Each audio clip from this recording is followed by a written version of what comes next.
Hello and welcome everybody. This is Ari Lax here today with a twist on the Nahiri Jeskai deck that won Star City Indianapolis on the SCG Tour 2 weekends ago now.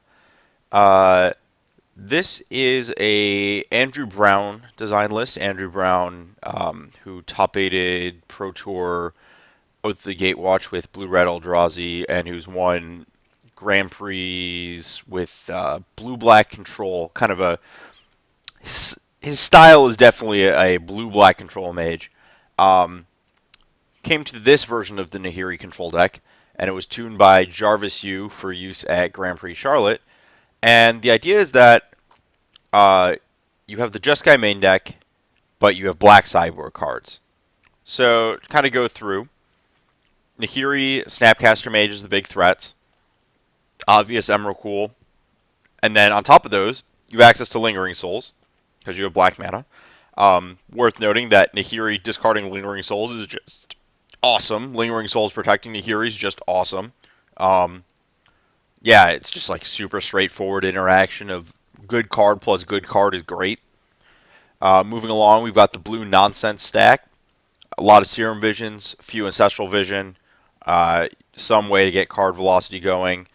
Spell snares, mana leaks, remands, cryptic commands, just kind of a mix of different counter spells to protect your stuff. And then the kind of classic Jeskai removal suite.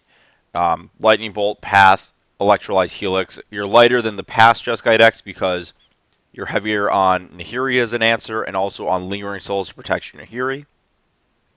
Looking to the mana, 24 lands, same as Pete Ingram ran at SCG Indy. The mana base is a bunch of blue fetches. Really, Polluted Delta doesn't add anything because if you look, or relative to Misty Rainforest, because Watery Grave is the only black source in the deck, but it doesn't really matter too much. Standard Jeskai land split, a couple Sulfur Falls as untapped lands that don't cost life. Watery Graves, which does mean that your mana is a little more painful than usual, but the four-color thing's not especially difficult in these control decks, especially because you can reactively leave up Mana Leak and then fetch on the end step if your opponent doesn't play something worth countering and get a tap Ravnica Duel, not take damage. This mana base has, or similar mana bases have been used in the past successfully by John Sukenik, aka Watchwolf92 on Magic Online. He's been a big proponent for a number of years. While I want to say, I'm trying to remember the last tournament he top aided with a four-color control deck.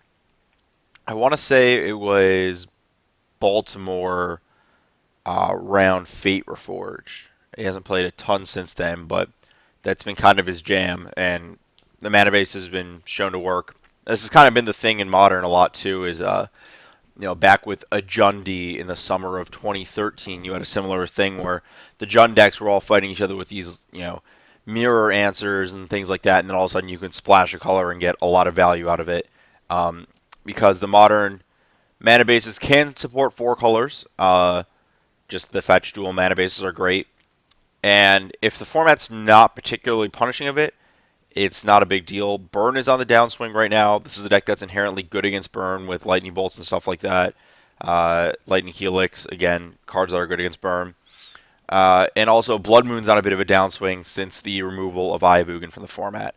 Especially, I think, as despite the resurgence of Tron, I think people have started to realize that Blood Moon is not the card that actually beats Tron. They've started to realize you actually need like Crumble to Dust or repeated Fulminator Mages, things like that. Not just, spend a card, make all their lands, make red mana, and then they just cast a Karn eventually anyways, or an Oblivion Stone.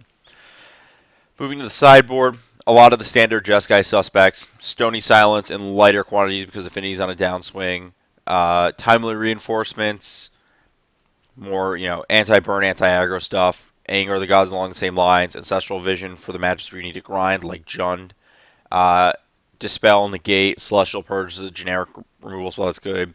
Counterflux for fighting certain combo mirror matches. Scapeshift, this card's really good against. Wear Terror as a kind of universal answer. But the interesting part are the black sideboard cards. So Slaughter Games KOs a lot of decks.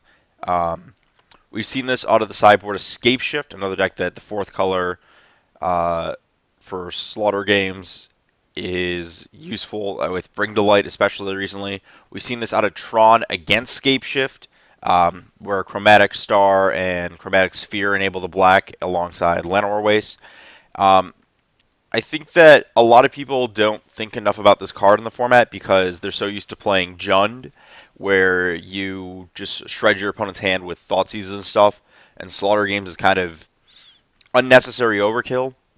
But I think that splashing Slaughter Games in a lot of these other decks that aren't relying on the black interaction is a really good thing that people don't think about enough. And then we got Crackling Doom. This is for you, Cedric Phillips. I hope you deserve, or wait, I hope you get everything you deserve, and that would be getting Crackling Doomed on your Slippery Bogle. Um, this is a card that I've played in the past to good effect against that deck. It also, there's just like a lot of random decks you can Crackling Doom down. Kills Tarmogoyf still. Cards just generally, there's a lot of weird spots where it turns out that Crackling Doom is what you want. Yeah. So the deck overall looks like a solid shell. Got a lot of good deck decisions that I think it pulls a lot from the history of the format. I'm interested in playing it, getting some feedback on it and seeing what can be done to improve it. Um, and my only concern is maybe that the Lingering Souls are too clunky right now, but I guess we will see what happens.